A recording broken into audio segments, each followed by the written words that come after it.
Good morning बच्चों। आज हम लोग क्लास 3 में संचिता बुक का हम हैं सूरज चांद सितारे जो चैप्टर था इसका 8 नंबर पेज पढ़े थे, है ना। और आज पढ़ेंगे 9 नंबर पेज जो बच गया था। जैसा कि हम हैं सूरज चांद सितारे में बताया गया था कि कवि द्वारिका प्रसाद माहेश्वरी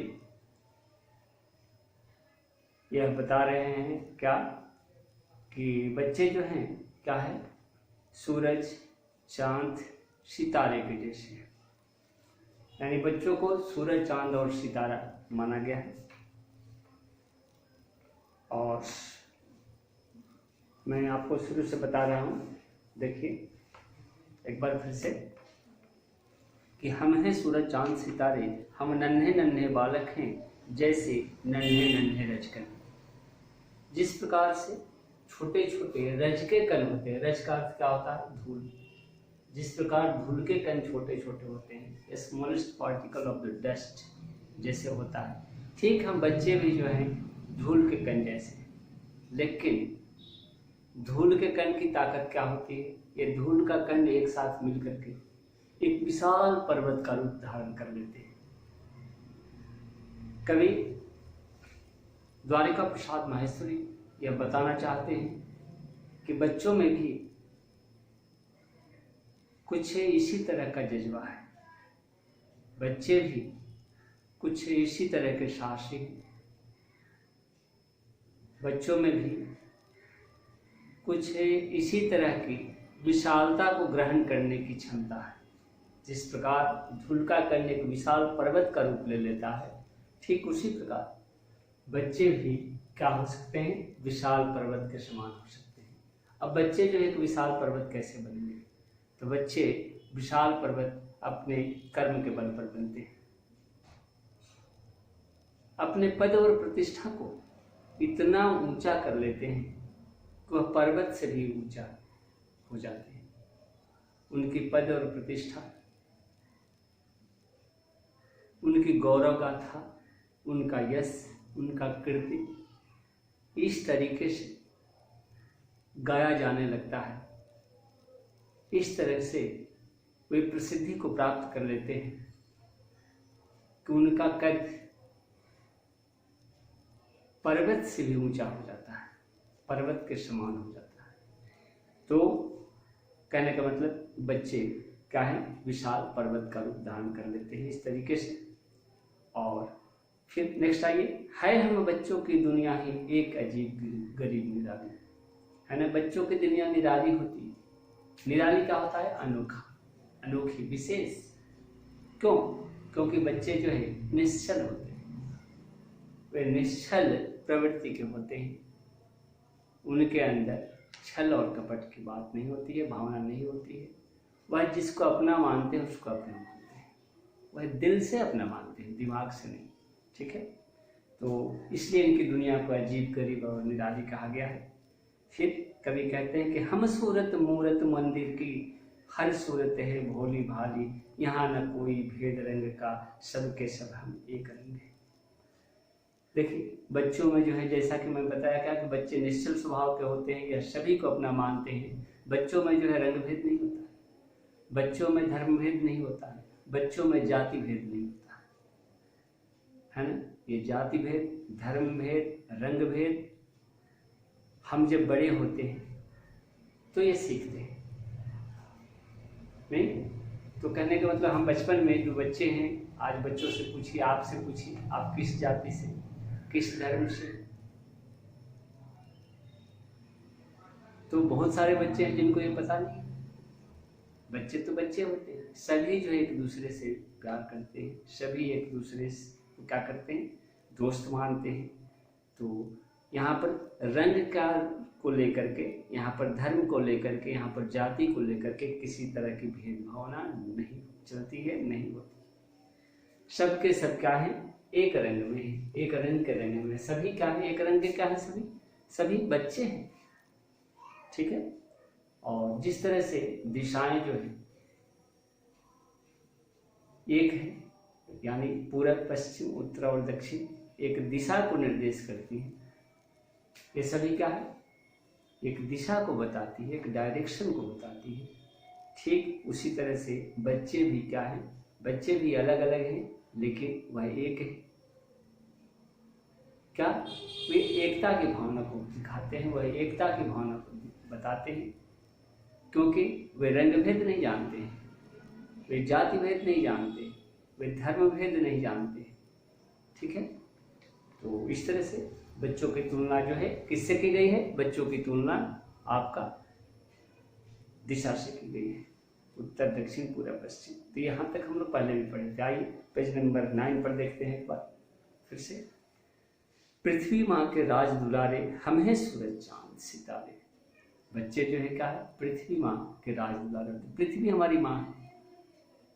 एक माँ क्या है, एक माँ जिसके कोख से हम जन्म लेते हैं, एक माँ जिसके तन से हम जन्म लेते हैं, और दूसरी माँ वह होती है जो हमारा क्या करती है, भरण पोषण बाह्य तरीके से करती है। जब हम जन्म लेते हैं तो हमें शक्ति कौन देता है, हमें हमारा भरण पोषण कौन करता है, हमारी देखभाल कौन करता है, तो माँ जिसकी कोख से हम जन्म लेते हैं। और दूसरी माँ कौन होती है, धरती माँ, जिसके द्वारा हम क्या करते हैं, जिस पर हम अपने आवास को बनाकर रहते हैं। फिर जिस धरती माँ की मिट्टी में हम लोट पोट कर बड़े होते हैं, जिस धरती माँ के द्वारा उपजी हुई दानों को, ग्रेन्स को, चाहे वह गेहूं हो, चावल हो,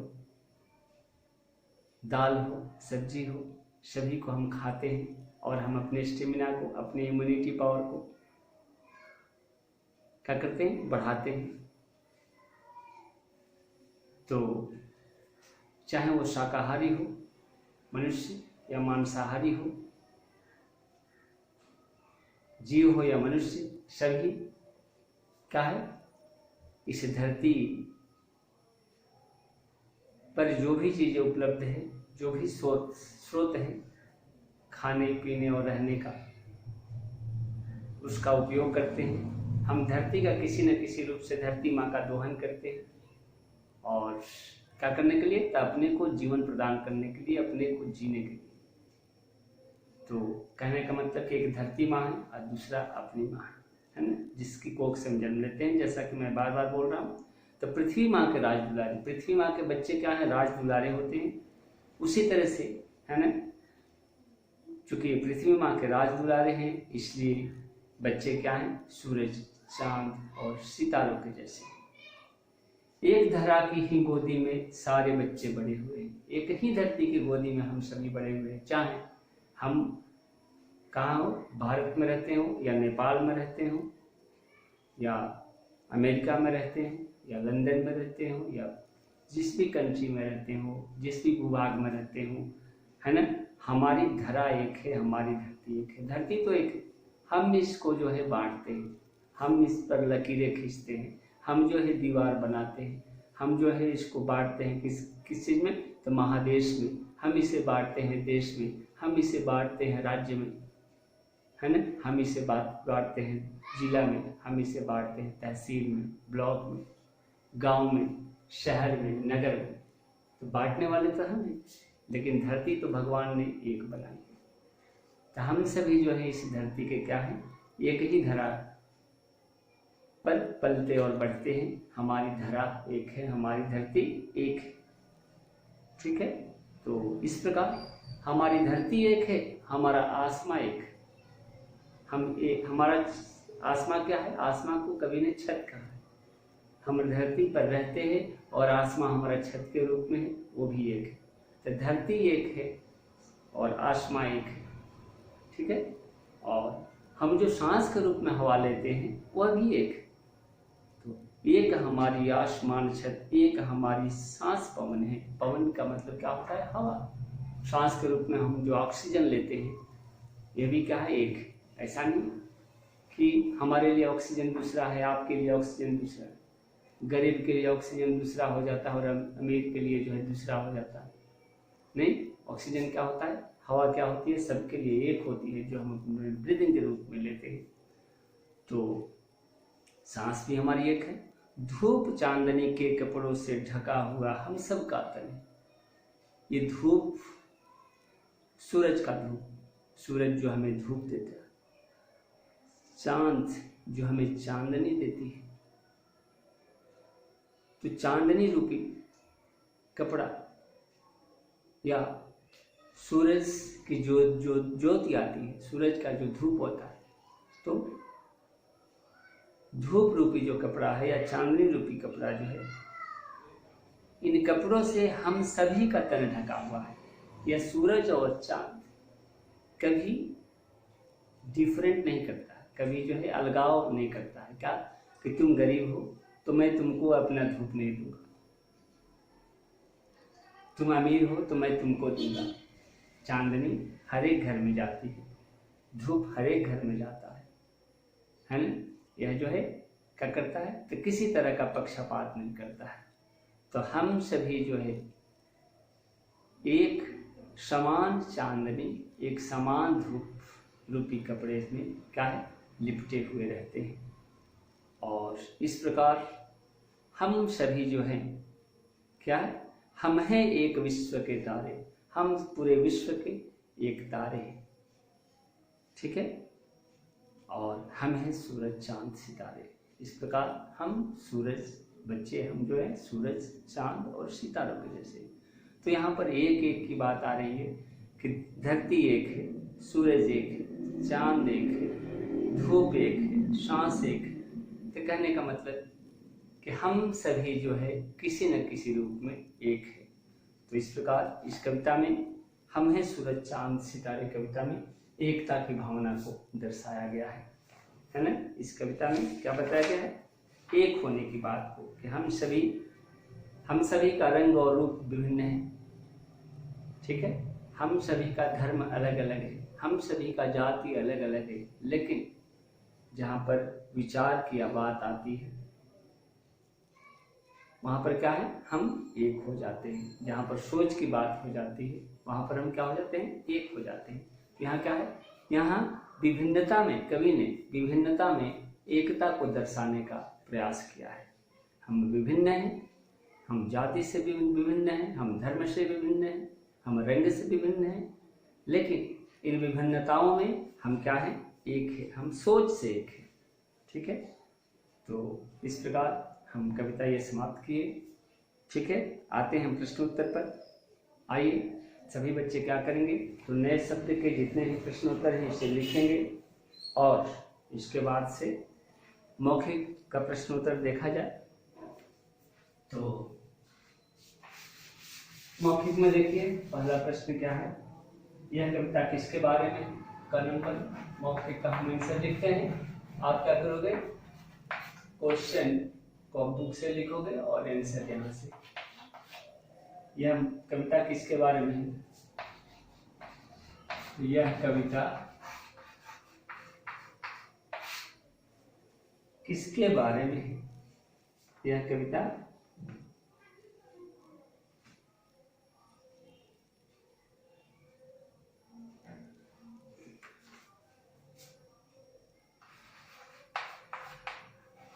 छोटे छोटे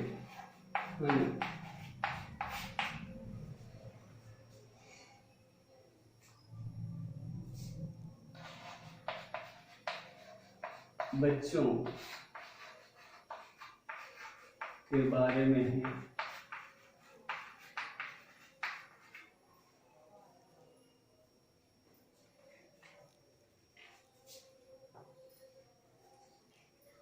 जो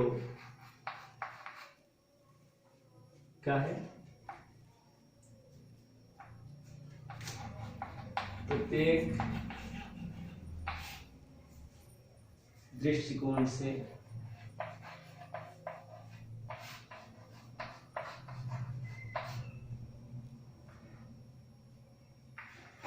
एक है, एक सूत्र में बंधे हैं।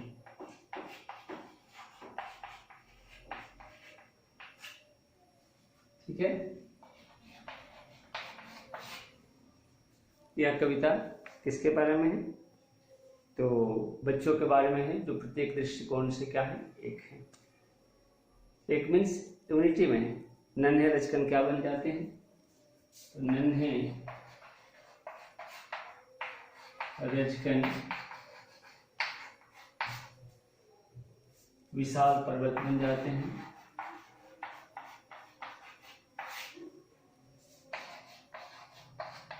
पर्वत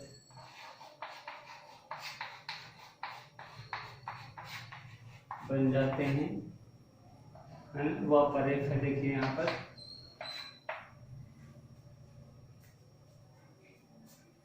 एक पर देखिए नजदीक से, है ना। यह कविता छोटे छोटे बच्चों के बारे में है, जो प्रत्येक दृष्टिकोण से एक सूत्र में बंधे हैं। दूसरा है कि नन्हे नन्हे नन्हे रचकन क्या बन जाते हैं? तो नन्हे रचकन विशाल पर्वत बन जाते हैं। ठीक है, नेक्स्ट है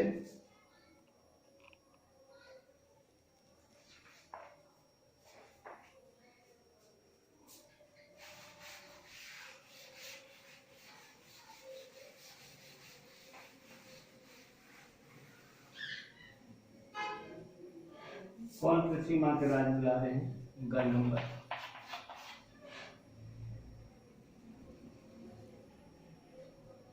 तो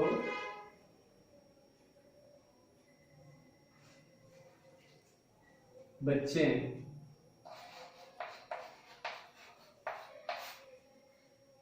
पृथ्वी माँ के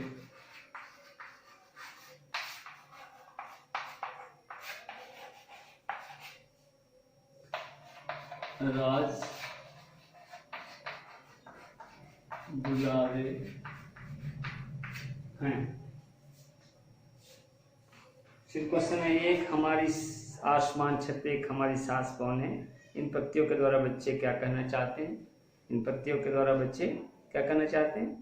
तो इन पत्तियों के द्वारा बच्चे यह कहना चाहते हैं कि हम सांस के रूप में ऑक्सीजन लेते हैं, चाहे हम जहाँ के भी हो, जो भी हो।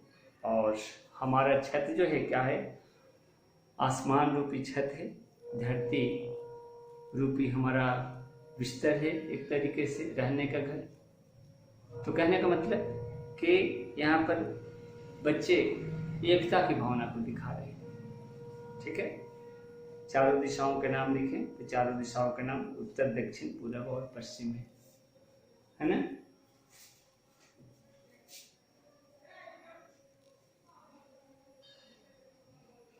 लिखित, आइए एक बार इसको देख लीजिए। बच्चे पृथ्वी माँ के राज दुलारे हैं।